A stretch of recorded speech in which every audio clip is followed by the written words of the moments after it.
and writer of the Bible book bearing his name. Any 1. 1, 2, 11. 2. 1. 5. 14, 16. During the 20th year of King Artaxerxes, in the month Chislev November-December, Nehemiah, while in Shushan the castle, received visitors, his brother Hanani and other men from Judah. Upon his inquiry, they told him about the bad plight of the Jews and that the wall and gates of Jerusalem were still in ruins. Nehemiah was moved to tears. For days thereafter he mourned, continually fasting and praying. He confessed Israel's sin and, on the basis of God's words to Moses to 30.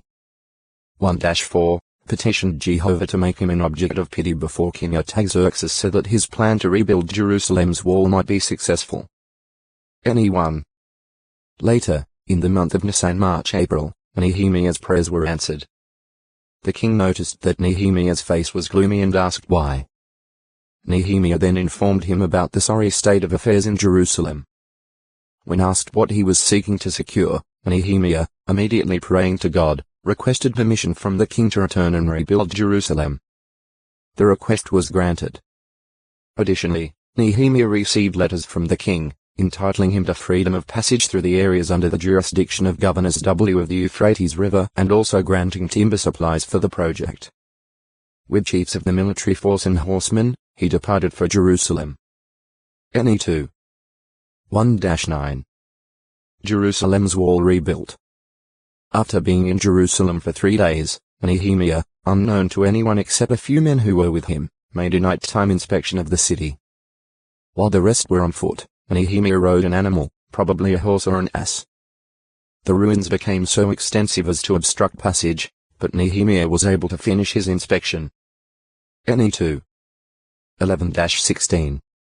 Following the completion of his survey, Nehemiah revealed his plan to the Jews, drawing to their attention Jehovah's hand in the matter.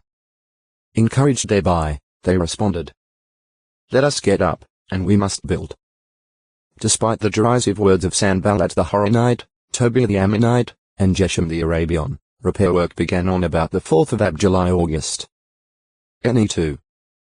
17-20. Compare NE 6. 15. As the work progressed, Sanballat and Tobiah continued to deride and mock the efforts of the Jews to repair the wall of Jerusalem.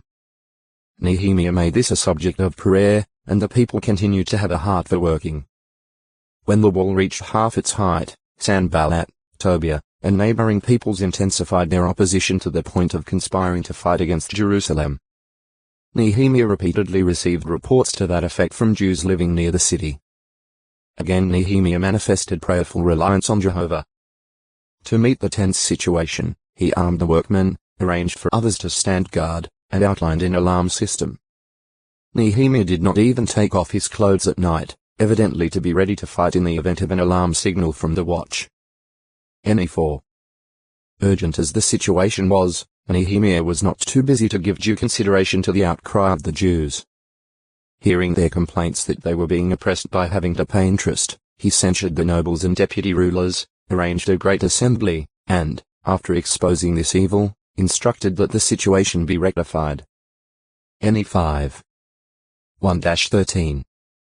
It was after this that the enemies made attempts to stop the rebuilding work.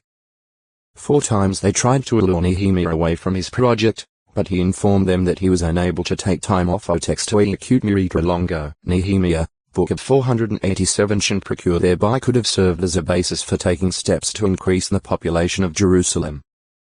Apparently while Nehemiah was giving consideration to this genealogical enrollment, he found the record of those who had returned from Babylonian exile with Zerubbabel. NE 7. 4-7. Law observance restored. It was probably at Nehemiah's direction that an assembly was held in the public square near the Watergate. Although Ezra the priest evidently took the lead in giving instruction in the law, Nehemiah also shared therein. NE 8. 1-12. Next, the 8-day festival of booths was held. 2 days later the Israelites convened again. During this assembly a general confession of Israel's sin was made. Thereafter a written confession contract was drawn up. This confession contract or trustworthy arrangement was attested by the princes, Levites, and priests. Nehemiah, the Shahada governor, was the first to test it by seal. Any 8. 13. 10. When all the people agreed to refrain from intermarriage with foreigners, to observe the Sabbaths, and to support the temple service. Next, 1 person out of every 10 was selected by lot to dwell permanently in Jerusalem. Any 10. 28. 11. 1. It was after this that the wall of Jerusalem was inaugurated. For the occasion Nehemiah appointed 2 large thanksgiving choirs and processions to make a tour of the wall in opposite directions. It was done, and all met at the temple to offer sacrifices. Additionally, men were appointed to be in charge of the contributions for the priests and Levites. Any 12. 27-47.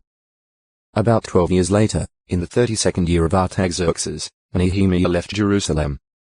Upon his return, he found deplorable conditions among the Jews,